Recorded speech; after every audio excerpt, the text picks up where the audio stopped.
Yes. Blog Talk Radio. Hi, and welcome to Mind Shifter Radio with Dr. Michael Ryce, the Forgiveness Doctor.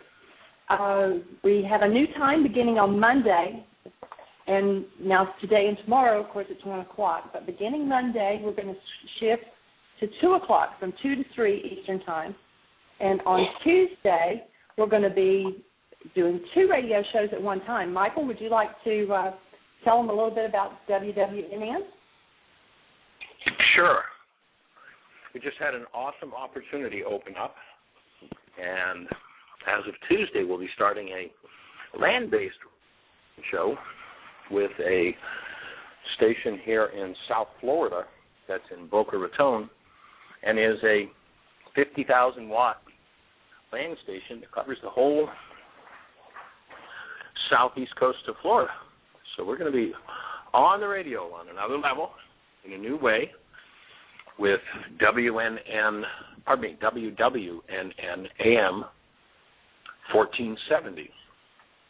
And so every Tuesday, for those who are in South Florida, you'll be able to tap in, and we'll actually be running the shows concurrently. So that's why we're changing the time, because our time slot on WNN is from 2 to 3.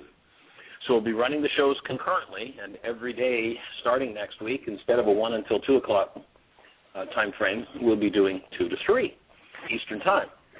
So that's going to be 5 days a week, Eastern Time. And then on Tuesday, if you're on the landline or you're in your car, you don't have to call in. You'll be able to just tap into WWNN Radio.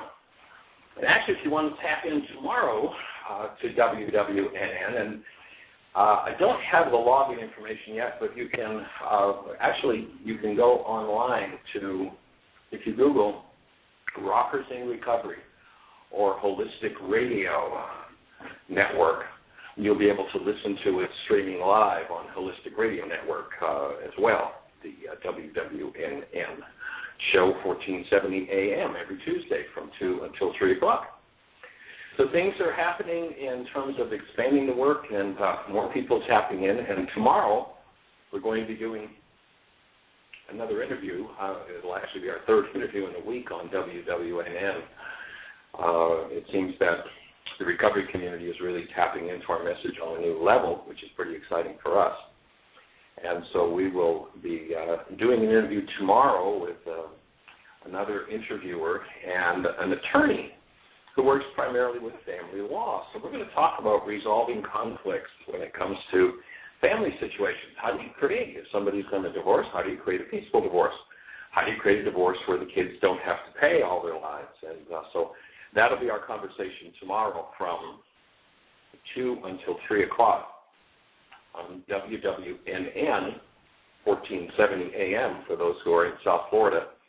If you look at Holistic Lifestyles Radio Network, you can tap in, or actually we'll have a link. I'm not sure we've got one yet, but we'll put a link on whyagain.com. So you'll be able to go to www.whyagain.com tomorrow, click on a link for WWNN radio interview, and 2 until 3 o'clock tomorrow we'll be doing that show on resolving family conflicts and working with a family-friendly attorney from up in Boca Raton.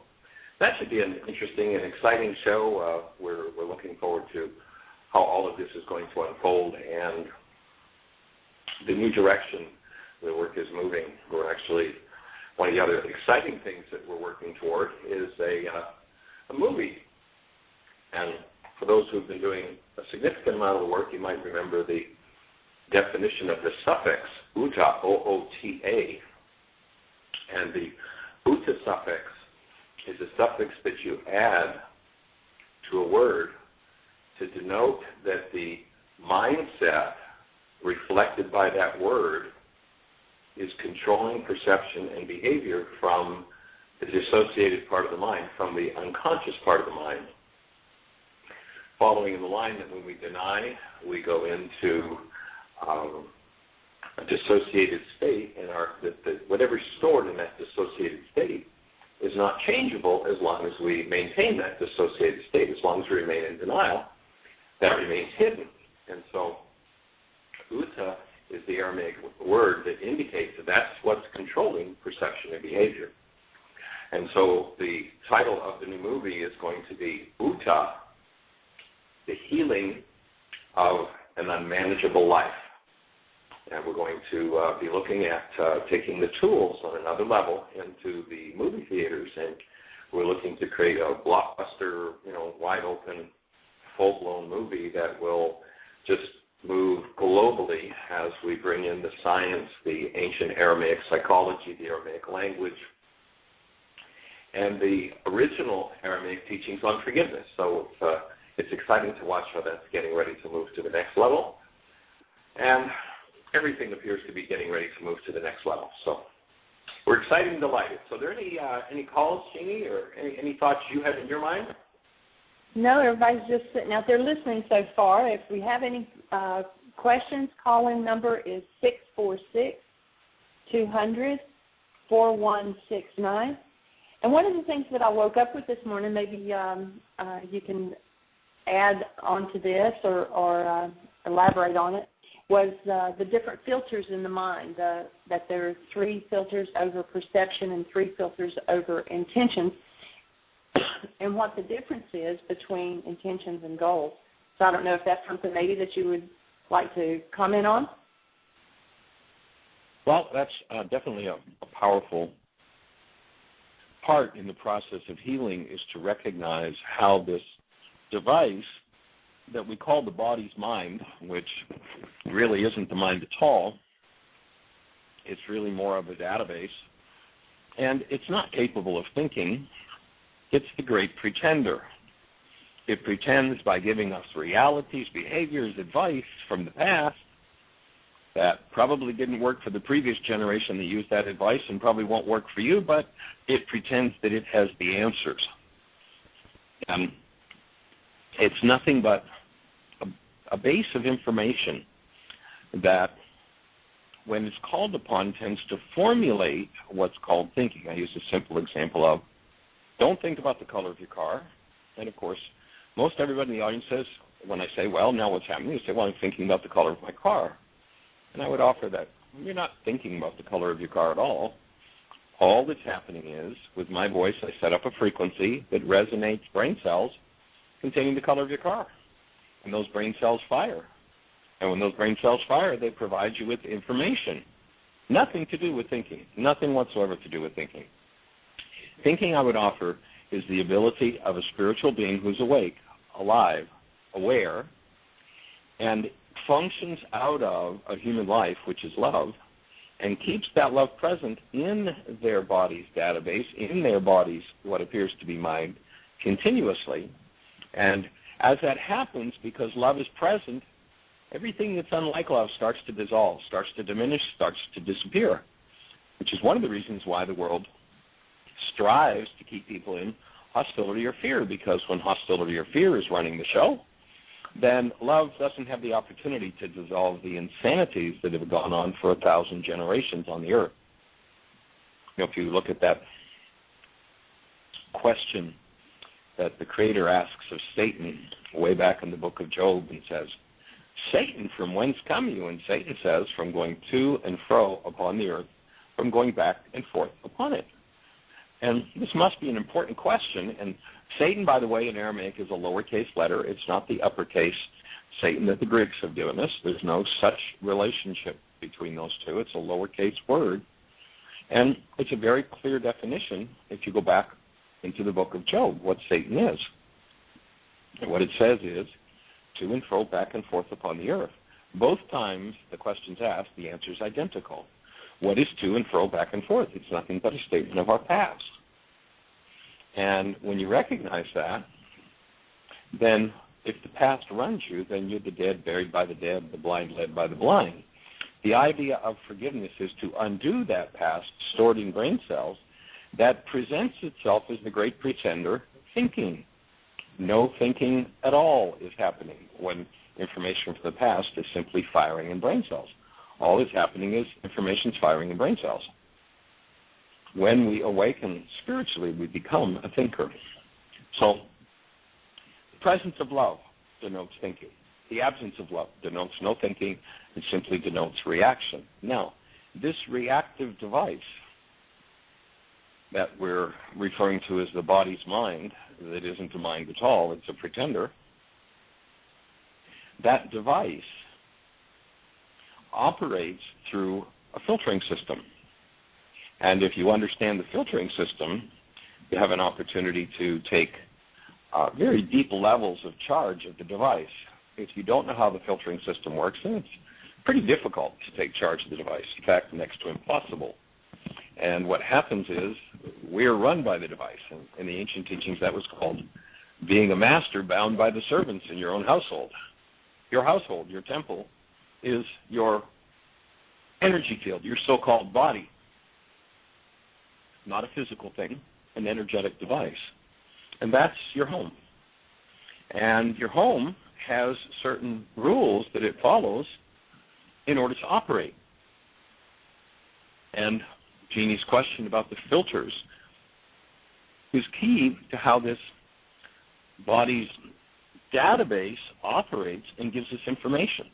In fact, if you look at the question that was asked in the ancient Aramaic about what they said was the first law, and we hear it being said that we're supposed to love our neighbor, we're supposed to love the Creator, we're supposed to love ourselves.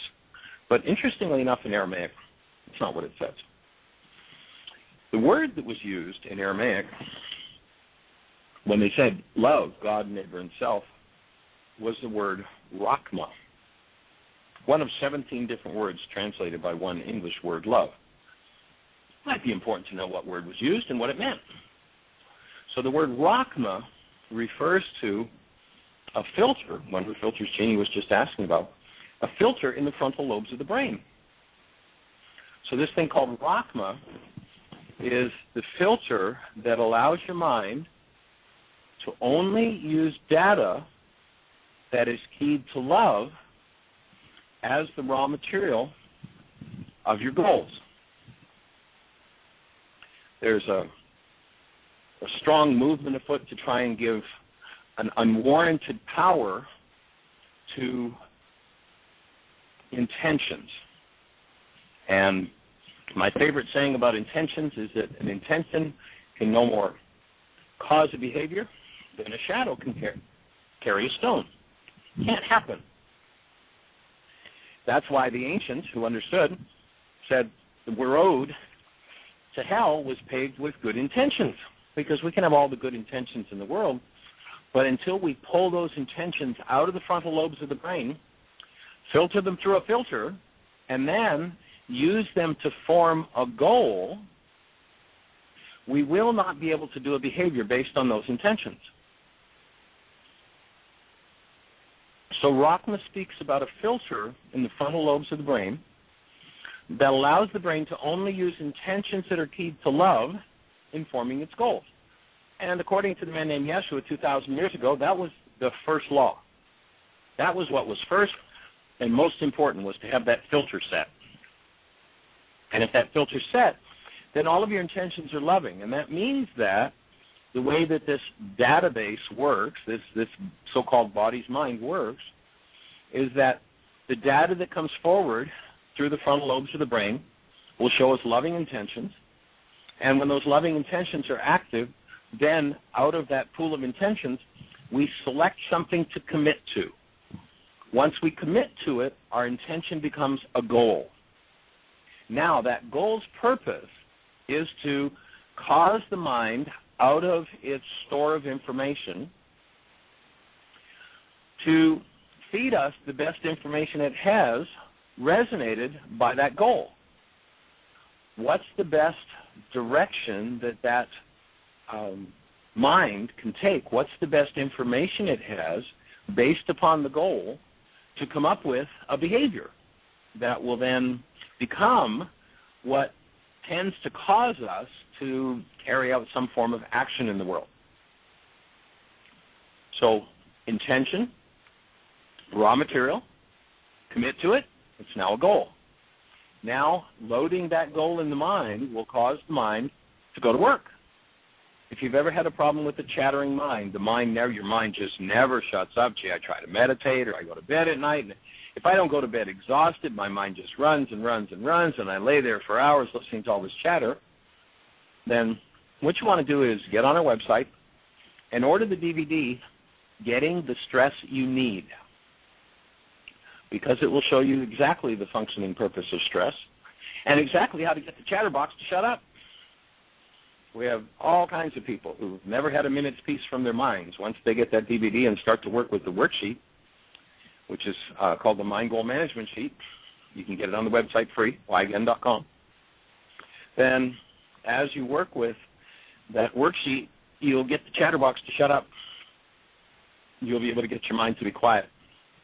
And as you live with Rakhma as your first and primary filter for operation of your mind, then all of your behaviors will tend to come from a pool of perceptions, which are stored in the back of the brain, that relate to love. This is all Aramaic psychology. This comes out of the ancient Aramaic. And then the other two filters that are possible to use are those of hostility and fear. If hostility is active, then the quality of intentions you will get out of the frontal lobes, if that's the active filter, the intentions available will be limited to those that are destructive. If fear is the active filter, then the pool of intentions that will be active and available will be those keyed into negativity. So the three filters: Rakhma means loving intentions, hostility means destructive intentions, fear means negative intentions. If the pool of intentions is destructive or negative, then when one forms a goal based on those destructive or negative intentions, the part of the brain that's engaged that serves us behavior, that guides us as to what to do, are then similarly engaged. And as they are engaged, what happens is the mind, when hostility is the active filter, the mind can only feed you threatening realities. In other words, anything you look at will seem threatening. When we go to that's out of the fear filter.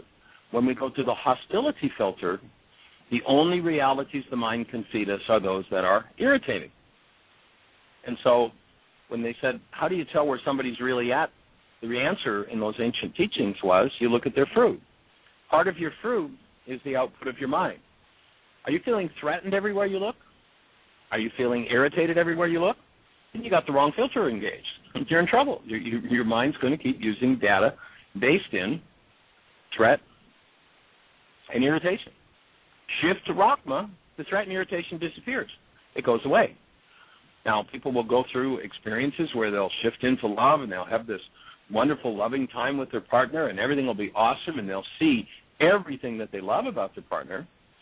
But then, their partner will happen to turn their head the wrong way, or, they'll get a phone call from somebody that raises their stress level and activates the fear filter, activates the hostility filter. So 30 seconds ago, my partner was the most awesome, loving, beautiful creature in the world. Then when hostility is activated by something, either by that partner or by someone else, and we honor this one in our culture, we say, he got out of bed on the wrong side this morning. That means the hostility filter set. And so now the person who a moment ago was just so awesome and beautiful and loving and desirable and sweet and all those wonderful things, suddenly becomes the source of irritation. Why is it every word you say now is irritating me? And so we put outside of us responsibility for what we're feeling inside because we haven't been taught how this filter system works. And as you begin to understand how the filter system works, you get to the point where you cherish Rakhma. There are a couple of communities in the United States that still speak Aramaic as their native language. And a couple of years back, we were out in Southern California presenting them with our manuscript, the community there. And we asked them what the word Rakhma meant. We had discovered in our laboratory, our classroom laboratory, that Rakhma was a filter in the frontal lobes of the brain. And this community shared with us that, although Aramaic was their native language, they had lost the meaning of the word Rakhma. They didn't know what it was. However, their tradition said that it was the most precious jewel that you could have. And I'd offer they're right. That's why Yeshua gave it the standing as the first law, and that's why the community of Aramaic-speaking people says it's the most precious jewel, because it is. If you have that filter set continuously, if you develop the discipline and the expertise of doing that, everything you look at will change in its nature and character.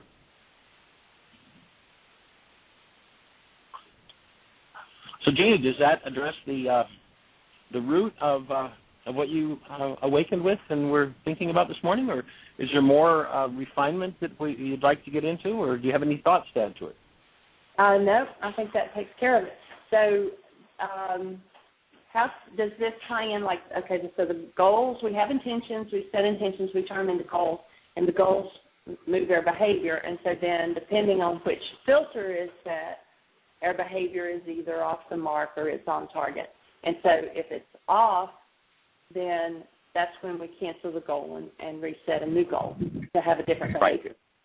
Right. That's where the forgiveness process comes in. Yes.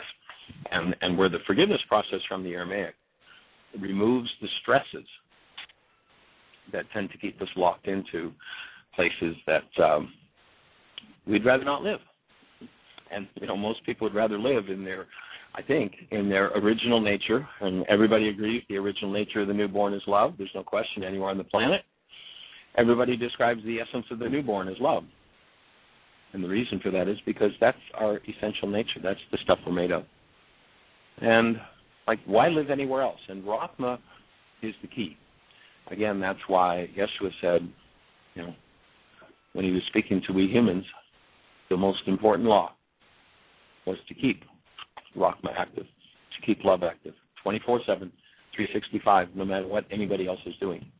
What they're doing is their problem. What you're doing is your challenge.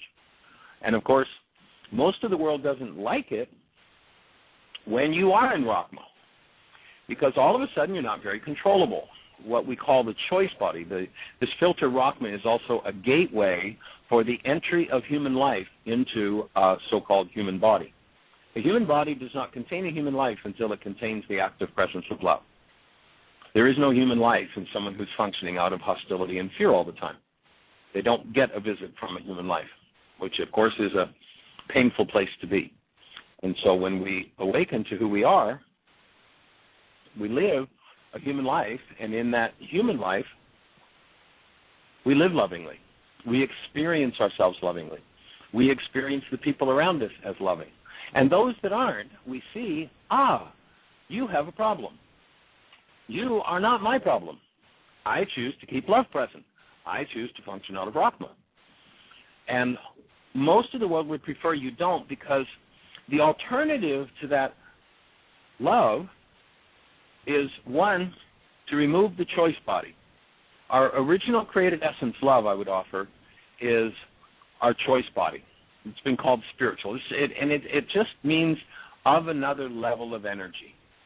So we know that there are FM radio waves. We know there are AM radio waves. We know that there are, cosmic rays. We know there are all levels of frequency. Well, your essential nature, your created essence, is love, and when your physiology is a vehicle for that, you get to experience yourself as that. Another question that Jeannie will ask people at the beginning of the Why Is This Happening to Me Again workshop regularly is, how many have ever done something they regret? And, of course, people do a grin and put their hand up. And we ask people, go back to a time when you did something that you regret. And tell us what you were feeling that motivated you to do whatever that behavior was. 100% of the time, in 100% of the cultures, just like the answer to the newborn is always love, 100% of the time in 100% of the cultures, the answer to why people did what they regretted, to what they were feeling when they did that, was always some form of hostility or fear. Hostility or fear. Oh, yes, right, the other two filters. And so when those other two filters are active, our mind feeds us hostile, fearful information. It feeds us threat. It feeds us irritation. And, of course, when we're in threat and irritation, our perceptual acuity is reduced. It defiles perception. Hostility and fear defile perception.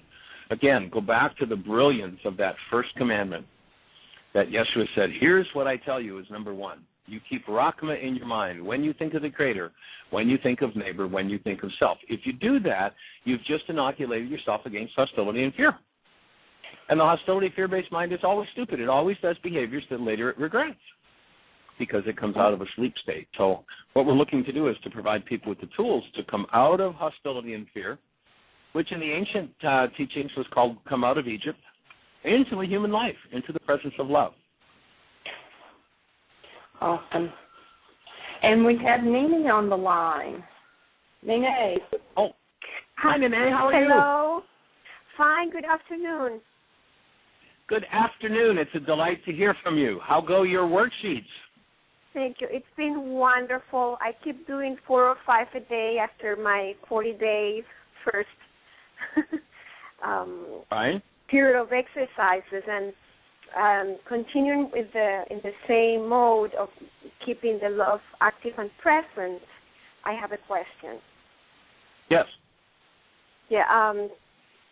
Usually when the children are watching TV and we have all this information about violence and, all these shows, how could we teach them to keep love present so they are not affected by the subliminal message? Turn the television off. Turn the television off. What if they're Turn in the television school? off. What's that? What if they're in the school? I'm not sure what you mean. What is there in the schools? Okay. Yeah, like, for instance, in Venezuela right now, in the schools, with the new system, they turn the TV on and they show all this army things and violence, and they play the national song. So it's like, the children start watching that being nationalistic means to be at war. So I have a suggestion. Uh-huh. Take your children out of the schools. Oh, wait a minute. No, you can't do that. Well, excuse me, you can do that. No. And maybe it's time for we humans to start to wake up to who we are. Massive public education started in Prussia. And the Prussians learned that if they got a hold of those kids early, and of course they told everybody this wonderful story about how great this public education system was going to be. Uh-huh. And what they found was if they got them early and got them in that public system, they put them all, massed them all together, they had great soldiers. They had killers left, right, and center. They had no problem. They had an unending supply. And if you choose to opt out, it's time to opt out. It's time to quit. It's time for enough people to wake up and say, maybe I'm not going to do this. And at least until the age of 13, keep the child under the tutelage or the teaching of the parents and the family. At the age of 13, there's a thing that happens to the speech system that solidifies and makes a person relatively impervious to the insanities of the culture. But because we haven't known how this whole system works, we've just bought into whatever some authority told us. Excuse me, no authority knows more about your children than you do.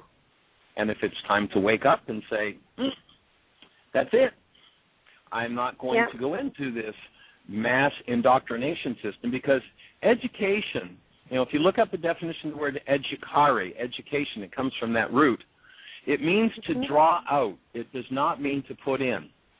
And anything that just takes a child and puts information in is not an educational system.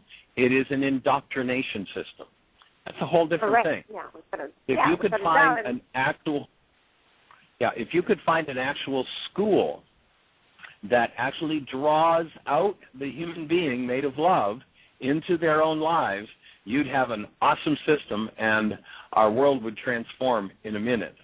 However, at this point, most people are controlled by the hostile and fearful minds that run governments, schools, and most of the world.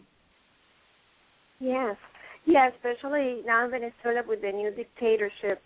So this is a friend of ours that we're teaching the worksheets, and we introduced her to this program, and she loves it. So I guess she will have to continue to do that and probably teach their children. And meanwhile, because it's everywhere now in Venezuela, in the public schools everywhere, this is what it's the new style, Yeah. Well, it's interesting to note that the system, the whole game has been turned around so completely backward. You can teach a child. In fact, you could force a child in the so-called educational system to learn every atrocity that Hitler ever did, or Mussolini, or any of the South America. You can force them to learn that and learn the dates and learn the speeches and learn the ideas and learn how many were murdered.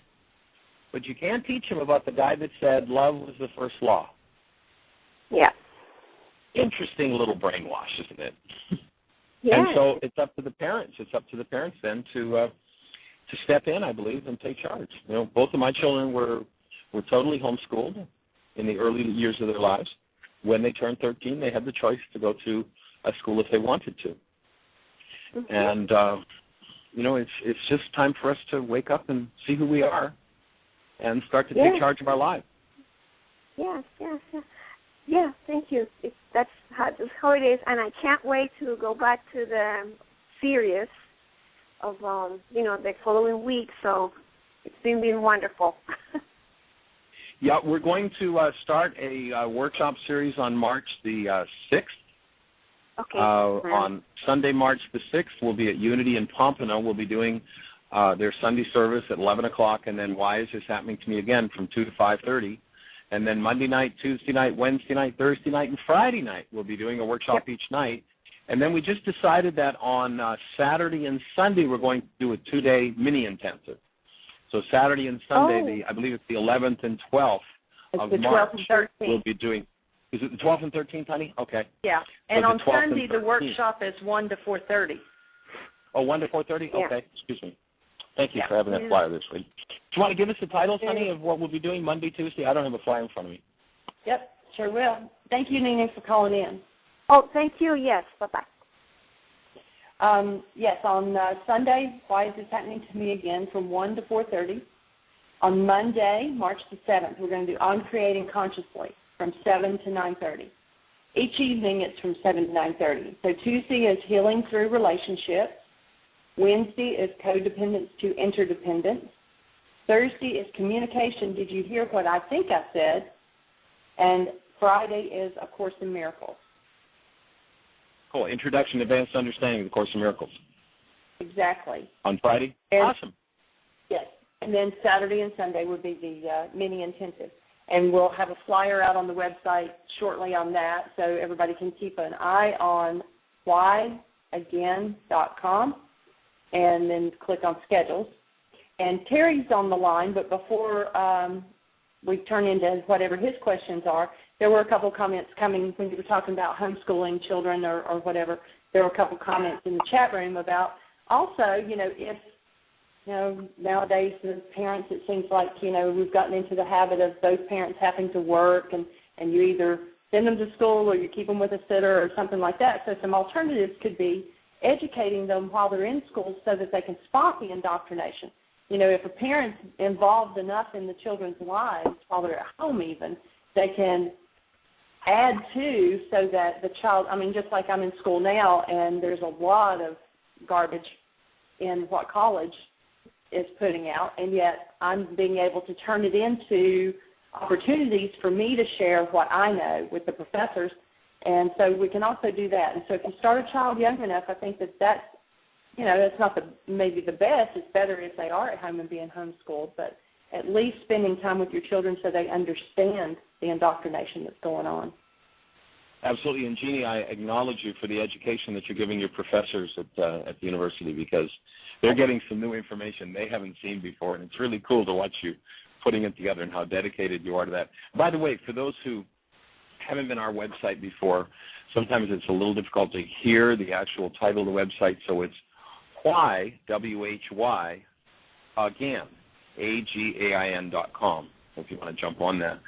And And sure, I mean, give children the tools, and they'll be able to handle that. But then I invite you to look on another level and look at what's really important in your life. If you've decided to have children, then, maybe all the toys and all the things that, it's interesting. We live in a culture today that, if you don't have the new car, if you don't have the 6,000 square foot house or 25,000 or 80,000 square foot house, if you don't have the $1 million bank account, then there's something wrong with you and you're not a successful family. Excuse me, I would offer that the 4-person or 5-person family that lives in a 1,200, 1,500 square foot bungalow that drives a car that's paid for. It's 10 years old, but it runs and it's paid for, and you're not having to work for the bank to do it, and that is satisfied, that grows a garden and has real, honest to God food, might be a whole lot more successful family than the one who's got all the toys and is so deep in debt that two people have to struggle just to make ends meet. Another perspective. But yeah, Very certainly cool. give the tools to the children. We've had children as young as 4 years of age successfully using the forgiveness process we teach, the reality management worksheet from Why Is This Happening to Me Again? Yeah. And one other thing, and then we'll get to Terry's question. And Terry, you're already on, by the way, is speaking of children and getting these tools, we now have a family from England that's going to come over and spend 3 months this summer and bring 2 of their children who are 6 and 11. And then we have another family. Have we gotten confirmation? Have we gotten confirmation from them, Jeannie? I don't have their final dates, no. But and then we talked to a family last night who 3 generations want to come this summer and do at least 40 days. And that's a father and his son and then his son's daughter. And so that'll be awesome this summer to have children 5, 6, and 11 doing the work at Heartland. And Terry, you're on the air. Good morning, Terry. If anybody who hasn't met Terry yet, who hasn't been on the show yet, Terry is our artist in residence at Heartland and our project coordinator, contractor, builder, developer of land, and awesome homes for people to come and be part of a conscious community. Good morning, Terry. Actually, I guess it's afternoon already, isn't it? It's morning where you are. And most importantly, one of the titles I can add to my list there is that I'm learning and growing and becoming a teacher of this work. That's the one that I think goes at the top of the list now. Yeah, a few weeks ago, Terry taught his first 2 Why Is This Happening to Me Again, or I guess it was 1, Why Is This Happening to Me Again workshop, and in Asheville, North Carolina, coming up. What dates, Terry? The 15th, 16th, 17th, and 18th. 15, 16, 17, and 18, you're going to be doing a series of workshops in Asheville, North Carolina. Where will they be, Terry? They'll be at the Appalachia School of Herbal and Holistic Studies. Awesome. And what workshops are you doing? I know you're doing Why Is This Happening to Me Again? What are the others? Getting the stress you need, healing through relationships, and then there'll be a breath workshop this Saturday following those 3 workshops. Awesome. Yeah. I acknowledge you for stepping out there, Terry, and putting it together and serving people with forgiveness. That's just fabulous. Yep, and it certainly has. I have benefited tremendously from engaging in the teachings here at that level. I hear you. I understand. All right. I had a question and a comment. Question. Okay, why don't you give your comment first? Okay. Well, let me give the question first because it's similar. Is the diagram of the filters on the website? We'd have to ask Jeannie that. I don't know. Okay, you get back to me on that. Is the that. picture diagram, Jeannie? Do you know? If it's not, knowing Jeannie, it will probably be on the website within minutes or within hours. Okay, great. And then we'll put it under download worksheets. For anybody that wants to get the diagram of the filters that we were just talking about, we've got a pictorial of that goes with our Getting the Stress You Need video. we'll put that under download worksheets if it's not there already. Jeannie, are you there? She must be having trouble with the phone. I'm sitting here talking. Go ahead, I've got myself muted. Oh, okay. It's not on there yet, but it will be. Okay, cool. Awesome. And your question, Terry? Well, the question that I had earlier had formulated, I was like, I want to get some input from you, Michael, on the 5 smooth stones, the 5 spiritual faculties. I love hearing you tell the story and going through that and the teaching, the parable that you deliver. It's just one of my favorites.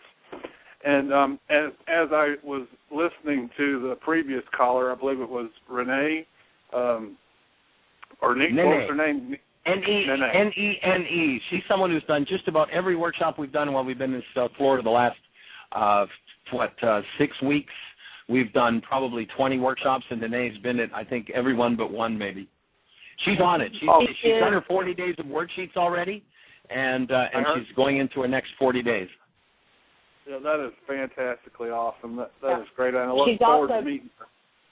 She's also been at 2 different mind shifters and still point breathing workshops, and said if we do another one, she's coming to it as well, and looking at coming to do teachers training. Well, I look forward to meeting her. And one of the issues that seemed to come up was for her was, well, how do I do that, like with the children and educating them outside of the system? And that's a question that comes up for a lot of people. How do we do these seemingly impossible things? And to me, the answers are one and all of the above, obviously, and more specifically, as we learn to. As I learned to smooth out my 5 spiritual faculties, those are the tools that allow me to create my life as I would have it. So that tied right into my question or request that you just touch on the 5 spiritual faculties, 5 smooth stones for a few minutes. Sure. Great place to put it, Terry. Thank you for the question. So the thing that Terry's referring to is there's a story in the Old Testament about David and Goliath. And, of course, it's thought about somebody being on a battlefield and beating up on somebody else. But if you go into the deeper meaning, there's always a deeper meaning, something for us in that story in our lives here today. How does that apply to me? And, of course, Goliath was this physical giant. He was, 9 feet tall, and he had swords and shields and spears and helmets. And, he was formidable. Nobody would even go on the battlefield with him. He was so fearsome.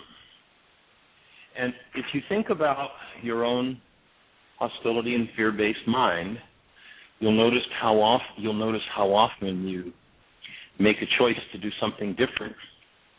I want to live in love. This is what I'm ready to do from here on forward. And then, of course, once you make that choice, that's what you do, right? Don't we wish? No, what happens is Goliath comes forward. And we make a choice to do something different, but then that choice is ripped out of our hands. When the stress goes up and the chips come down, that old dissociated mind that we've talked about starts to come to the forefront. Goliath is just another term for the dissociated mind. It's the place where we've hidden all of our hostilities and fears, everything we never wanted to deal with. And once we hide all of the things that we never wanted to deal with, then those are the very things that run our lives. Because in hiding, they accumulate power. They gather power until they come up to appear to be so strong that there's just no conceivable way to overcome them. There's no way to deal with them. There's no way to move beyond it. It just seems like, that's it. It runs my life. So in certain circumstances, if I do some form of hostility or fear, I do that for one reason and one reason only. There's hostility or fear in my mind. And when there's hostility and fear in my mind and someone gives me the look and resonates that, then Goliath, the hostile, fearful mind, comes up, takes over, and runs us against our own will and choice. That's why he was called Goliath. He's the symbol of what runs us against our own will and choice. Now, you'll notice in that story that appeared to be about a physical battle, and in the Aramaic language, the word parable means parallel meaning. It's where we're given another level of understanding. And so David and Goliath is a parable for a human, or perhaps a non-human, one who's functioning out of hostility or fear, to realize what it takes to come back to a love-based mind and to be able to actually live out of the choices of that love-based mind. And that's represented by by David. And you'll remember David, he was a little guy. He wasn't even big enough to wear armor. But he had 5 smooth stones. Now, when you think about that, if you were doing a physical battle, which we're told this is about, obviously you wouldn't pick smooth stones. You'd pick the most jagged rocks you could because they're clearly the ones that would do the most damage. And if the idea was to inflict damage, then, that would be what one would do.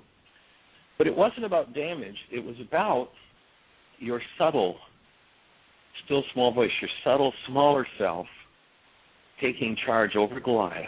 And instead of being a servant a master controlled by the servants in your own household, your own temple, your own physiology, instead of being one who is controlled by the angers, the fears, the griefs, and the patterns of the generations, one having gone into their physiology and removed those things, that is, forgiveness, having nothing to do with letting other people off the hook for what's happening inside of you, but forgiveness being the tool with which you go inside yourself and remove the hostility or fear. It is our spiritual strengths, our spiritual faculties that need to be developed and are represented by the 5 smooth stones.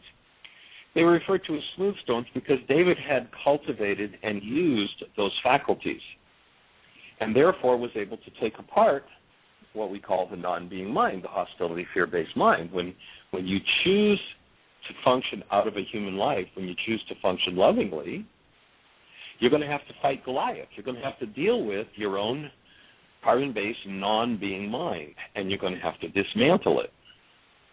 And it's dismantled through the use of the 5 spiritual faculties, and if you utilize those, then they would be referred to as the 5 smooth stones. And the 5 smooth stones are those of reason, intuition, will, true perception, and imagination. They're 5 things that take us beyond the control of this body-mind unit with its games, with its hostilities and fears, and empowers us to take charge of that non-being self, and where you find yourself in the behavior that you say, this goes totally against my own will and choice. If you want, there's another workshop we do called Purpose, Personal Power, and Commitment. And in that workshop, I define the best definition I've been able to come up with yet of personal power, is that personal power is the ability to be continuously aware of and function out of your highest guidance. And so one who has personal power, when they wake up to and realize, I am love, and okay, so from now on, even with this person who challenges me, I'm going to live lovingly. It's only the person who has personal power that is capable of doing that. Most people having none, that person gives them the look and they're right back to their rage, their grief, their pain, their fear, whatever it is. Goliath is back in charge. And it's a continuous, ongoing duel as to who's going to run the show, whether it's going to be you, the human life, love, or whether it's going to be Goliath, the non-human hostilities and fears in us. You can look back a couple of thousand years ago, you hear this fellow named Paul who does this awesome writing about love. Love is patient, love is kind, and goes on and on about this love and how important it is and how it's the whole key. Then, when Goliath rears his ugly head, when the stress is up and the chips are down, what does Paul say? Paul says, why is it the things I would do, I cannot do. And the things which I hate, I do. In other words, Goliath's got an arm lock on me, and he's got control. And he didn't have a clue how to change that. That's why we've still got Goliath with an arm lock on most of the world.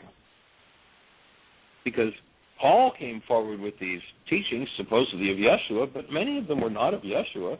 They were of Paul. Yeah? And a guy who, if you listen to Yeshua, when he says, the goal of the work is to be love with God, neighbor, and self. And forgiveness is a key. And you hear Paul saying, forgive so as to heap coals of fire upon their heads.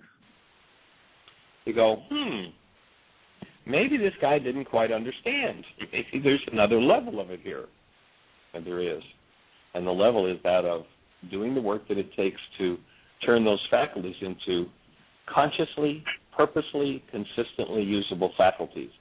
That means they've now been practiced enough that they are smooth stones. And that's one of the purposes of this work, is to give people the opportunity to develop and strengthen those spiritual faculties. And just, give Goliath his walking papers. It's out of here. Your control is over. Does that kind of cover what you were looking for, Terry? Exactly. Cool. Any other questions or refinements on it that we can do? Have you got any thoughts on it to share with us?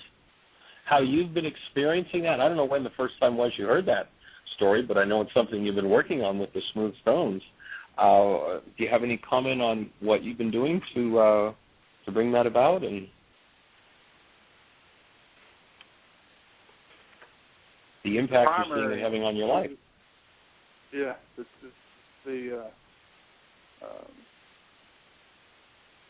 the primary method that I've been using is repetition. Practice, practice, practice. That's exactly what in the story is what smooths the stones up. Practice, practice, practice. And even though I've heard you tell that story dozens of times, and I love the story every time, and I make the notes each time, then it's not long and it's gone. It's just not gone, but it's like Goliath grabs it from you, right? Exactly. Goliath steps in, and it's like, well, where'd they go? And then I go through that process again of reconnecting, and each time that I go through that process and make my notes again and write them down and all, well, I see that as smoothing that stone just a little bit more, and polishing that stone and strengthening my understanding. So it's consistent work. It's like you talk about the shower. Are we going to take a shower today? I think so. Yep. So that's it. Are you going to wash your mind today? Yep. Mm-hmm. Well, there's another interesting little piece in that a fellow named Joseph Chilton Pierce gives us, and it's either in his book Magical Child or Magical Child Matures. I'm not sure. I don't remember which. Where he talks about the research that points out the common factors in brilliant, happy children. And the main factor in the lives of brilliant, happy children is that they all have plenty of blank staring time. The exact opposite of what our culture teaches. Our culture teaches, get to work. We've got things for you to learn and things for you to do. Whack on the knuckles if you happen to be staring out the window. They called it, when I was a kid, daydreaming. Excuse me. It was not daydreaming. It's called spontaneous meditation. David was a shepherd. What do you suppose, night after night after night, out in the fields, he does as he gazes into the stars and as he's watching over the sheep? What does he do? He goes into a spontaneous, complete relationship with the active presence of the Creator, with love. And he functions out of that. And so in so doing, he develops and awakens and practices and uses these 5 smooth stones. And as each of us chooses to do that, these performance-based schools where it's like, well, get your kid in here at 3 months and we'll start teaching them, and they'll have a vocabulary by, and they'll be able to do this and they'll be able to do that. And their database minds are going to be filled with all kinds of wonderful stuff and some not so wonderful stuff. But will they be able to function as human beings? To me, what we need to be doing is awakening these beings and supporting them as the experience of the active presence of love, living in their David body and their 5 smooth stones. Give them that first. Then go fill their minds, go fill their database with information. They'll filter through it, they'll keep it clean, and they'll use what really, truly serves their actual life purpose, as opposed to being great commercial servants, which is all that the king wants, is great commercial servants. Get those kids brilliant and genius, and they'll produce wealth for me. And, of course, the king will scam his wealth in many, many ways. Go back and read Samuel 8:1, and you get to see all about that, what will happen when that takes place. So it all fits together, and it's so awesome when you go into the Aramaic and you see what's really there, and that it's really about this awakening process of a human life, and bringing those practiced spiritual faculties that when we've chosen to do something, we actually follow through and do what we've chosen, even in the heat of the moment. And many people, when things are calm and easy, it's a breeze. They have no problem doing it. But when the stress is up and the chips are down, what do you turn to? You can always tell. It's like a lemon. If you take a lemon and you don't know much about a lemon, you look at it from the outside, it's yellow, it's got a certain odor to it, and it's got a certain feel, but it's not until you squeeze it that you get to see what that sour stuff is and taste what that sour stuff is inside. In the same way, when life squeezes you, what comes out? What's the root essence that comes out of you when life squeezes you? Is it love? Is it hostility and fear? If it's hostility and fear, then you have a generational database that needs forgiveness. And the people who show you the content of your database are not in need of your forgiveness. You may pardon them, you may choose to pardon them, and that's nice, but that's got nothing to do with forgiveness. The real forgiveness work is when you start going inside and cleaning that stuff up that squeezes out when the stress is up and the chips are down, so that you really, truly do have personal power, the ability to be continuously aware of and function out of your highest guidance. That's where we want to go in this world. And that's what we want to support people in doing with this work. And that's the whole purpose of everything we're doing. And some of the things that we're doing, of course, this weekend we're in at a temple called the Tao Temple. We'll be doing the Shabbat service tomorrow night, 7 o'clock, at a place called Art Serve. We met with the rabbi a couple of weeks ago. He loved what we're saying, and I spoke to him this morning. We're really looking forward to getting together. We're going to present. I'll be doing the message, the sermon to his congregation tomorrow night, 7 o'clock in Fort Lauderdale on Sunrise Boulevard at a place called Art Serve. And then next Wednesday night, and I believe it's 6:30 to 8:30, Jean? 7:15. We'll be doing 7:15. That's Friday night, but Wednesday, next Wednesday. Anyway, you can check it out on the website. We're running out of time now, so let me just throw out some other things. Go to Why Again, www.whyagain.com, and you can find our schedule there. We'll be doing the New Life Expo here in Fort Lauderdale this weekend, and then March the 6th, we'll be doing a full week of free workshops at Unity of Pompano Beach. If you're up there in the cold north, you might want to set yourself a week aside, come down on the 6th, and you'd have a full 8 days of workshops to participate in. Sunday afternoon, Monday night, Tuesday night, Wednesday night, Thursday night, Friday night, and then all day Saturday, all day Sunday. So if you want to make a trip down, it might be a nice time to get out of the weather. And other than that, Tuesday or next week, we'll begin this radio show from 2 to 3. We'll no longer be doing 1 to 2. And WWNN tomorrow afternoon, we're doing an interview on keeping peace in the family with an attorney, and an interview on WWNN in Fort Lauderdale. Again, there'll be links on the website, links on the Why Again website to get to all of that. And we love you, and have the best year yet of your eternal life. Blessings. Bye-bye.